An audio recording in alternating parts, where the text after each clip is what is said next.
المشاهدون الأفاضل، طيب الله أوقاتكم أينما كنتم بكل خير. أحييكم وأقدم نشرة أخبار المساء من الفضائية الإريترية وأستهلها بالعناوين.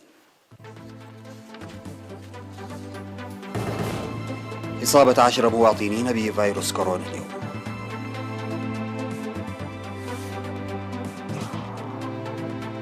مساهمة مشتى الأكلالات في التنمية الزراعية. مصرع 5 مواطنين في حادث مروري على طريق ملقي بشكة. الهند تجري تجربة ناجحة لإطلاق صاروخ باليستي عابر للقارات. التضخم في ألمانيا في أعلى مستوياته منذ 28 عاما. والمحكمة الجنائية الدولية تنهي تحقيقاتها في كولومبيا.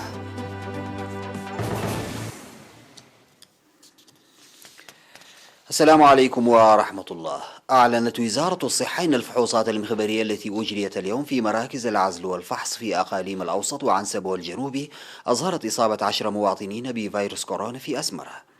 وظهرت 7 من الإصابات في أسمرة في الإقليم الأوسط، 6 منها في مراكز الفحص وواحدة في مركز العزل، وإصابتان في كرم بإقليم عنسبة وواحدة في مندفرة بالإقليم الجنوبي. في غضون ذلك شفي 3 مواطنين من الإقليم الأوسط بعد تلقيهم الرعاية الصحية في المستشفيات. بهذا بلغ عدد المصابين بفيروس كورونا في البلاد حتى الآن 6816، شفي منهم 6724 وتوفي 45 مريضا، فيما لا يزال 47 يتلقون العلاج في المستشفيات. وزارة الصحة 29 من أكتوبر 2021.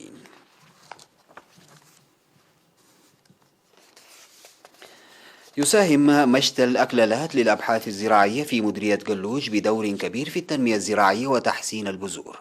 وفي مناسبة إحياء يوم المزارعين في المشتل تم التوضيح بأن الهدف من البرنامج تبادل الخبرات والتجارب بين الخبراء المهنيين والمزارعين وتفقد الأبحاث الزراعية.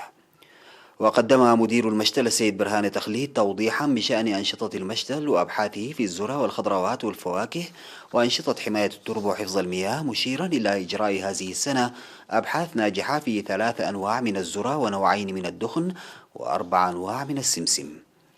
وقال إن أبحاث التهجين الجارية في المواشي حققت نتائج مرضية لتهجين أبقار بركة، بالإضافة إلى زراعة الأشجار المستوطنة. وأوضح مدير مشتى الحلحلة الوطني للأبحاث الزراعية أن المشاتل لها دور كبير في إدخال البذور التي تتحمل الجفاف والأمراض وتقدم إنتاج وفير في إطار جهود إحداث تغيير نوعي في الإنتاج الزراعي.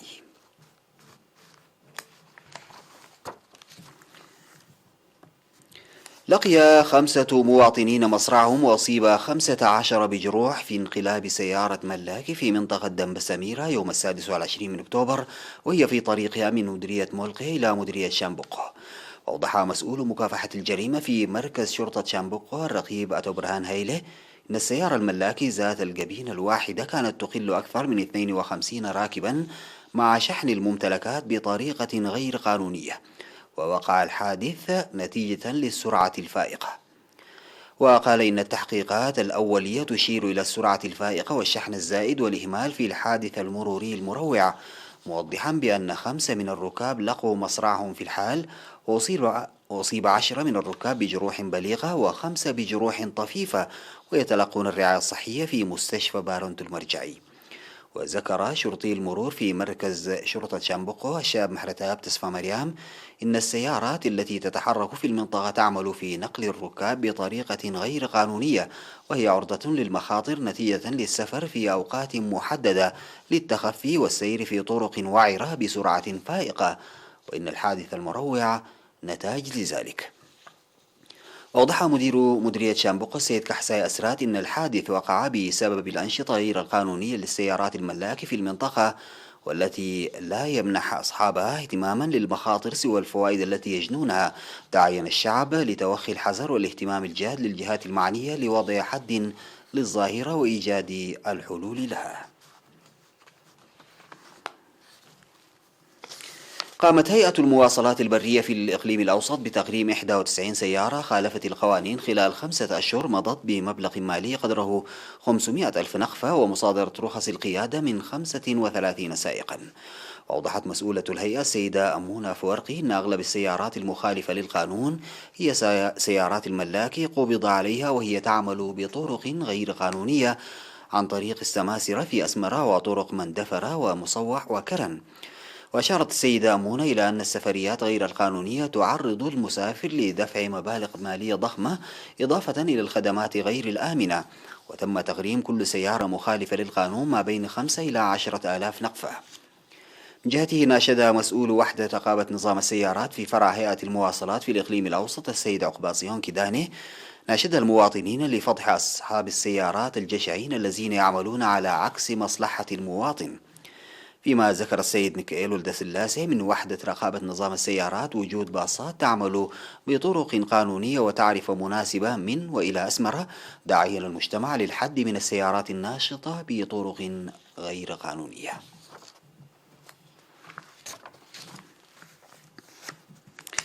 عقد مكتب التعليم في مديرية ماي عيني اجتماعا لبحث العملية التعليمية في ضاحية كوعاتيت، وبحث الاجتماع تعطل البنية التحتية وتلف الأثاثات المدرسية وسبل صيانتها بقدرات المجتمع.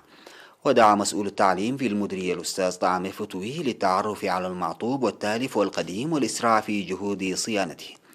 وناشد مدير مديرية ماي عين السيد أحمد عثمان لتقوية التنسيق بين مدراء الضواحي والمعلمين لتحقيق التطور التعليمي.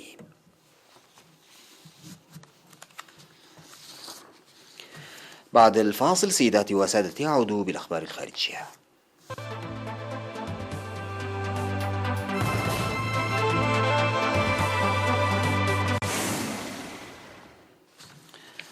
نجحت الهند في اختبار إطلاق صاروخ باليستي أرض عابر للقارات قادرا على حمل الرؤوس النووية بمدى يصل إلى 5000 كيلومتر من جزيرة قبالة سواحل ولاية أوديشا شرقي البلاد.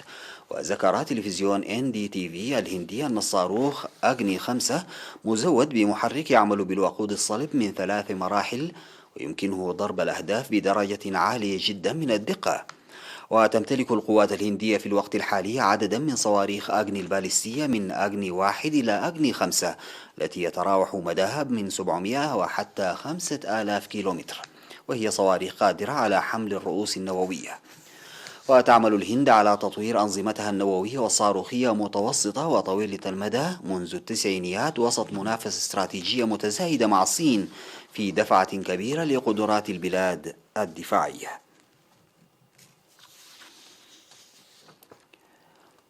أظهرت بيانات رسمية ارتفاع أسعار المواد الاستهلاكية في ألمانيا خلال شهر أكتوبر بأسرع وتيرة منذ عام 1993، وذلك على خلفية الارتفاع في أسعار موارد الطاقة.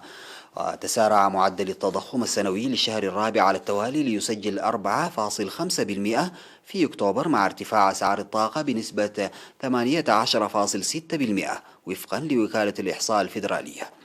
وعددت الوكالة في بيان أسباب ارتفاع معدلات التضخم منذ يوليو 2021 منها خفض ضريبة القيمة المضافة وإدخال نظام تسعير ثاني أكسيد الكربون حيز التنفيذ منذ يناير 2021.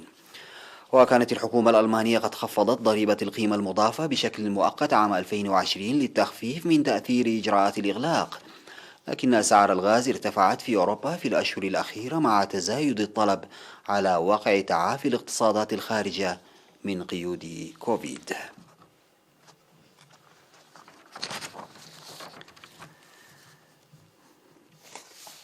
أعلن المدعي العام للمحكمة الجنائية الدولية انتهاء التحقيقات الأولية المتعلقة بجرائم حرب وجرائم ضد الإنسانية خلال النزاع المسلح في كولومبيا، معتبرا أن البلاد توفي بالتزاماتها في هذا الشأن.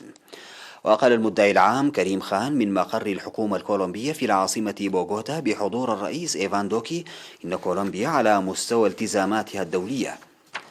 ويجري مكتب المدعي العام منذ عام 2004 تحقيقا أوليا في جرائم الحرب والجرائم ضد الإنسانية التي ارتكبت خلال النزاع المسلح الذي هز البلاد على مدى 6 عقود. وفي هذا السياق أعلنت المحكمة الجنائية الدولية عن توقيع اتفاق تعاون مع الحكومة يهدف إلى دعم الجهود الوطنية من أجل القضاء الانتقالي فيما وصفته الهيئة القضائية الدولية بأنه سابقة.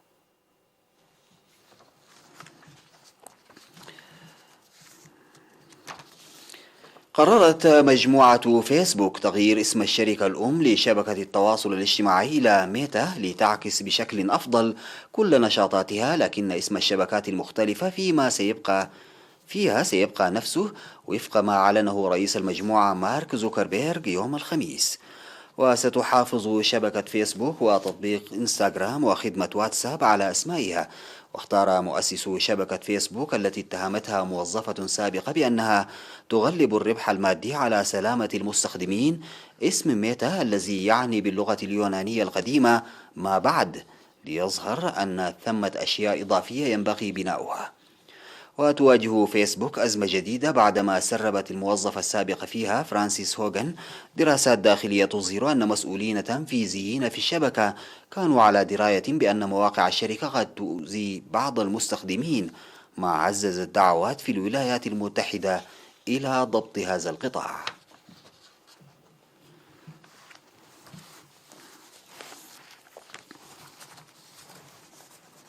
ختاما سيداتي وسادتي لنشرة أخبار المساء أعود فأذكر بعناوينها.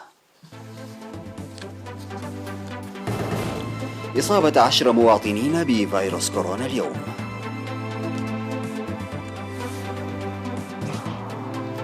مساهمة مشتى الأكلالات في التنمية الزراعية. مصرع 5 مواطنين في حادث مروري على طريق ملقي بشقة. الهند تجري تجربة ناجحة لإطلاق صاروخ باليستي عابر للقارات. التضخم في ألمانيا في أعلى مستوياته منذ 28 عاما. والمحكمة الجنائية الدولية تنهي تحقيقاتها في كولومبيا. انتهت نشرة أخبار المساء، قدمتها لحضراتكم من الفضائية الإريترية. شكرا لمتابعتكم. السلام عليكم ورحمة الله تعالى وبركاته.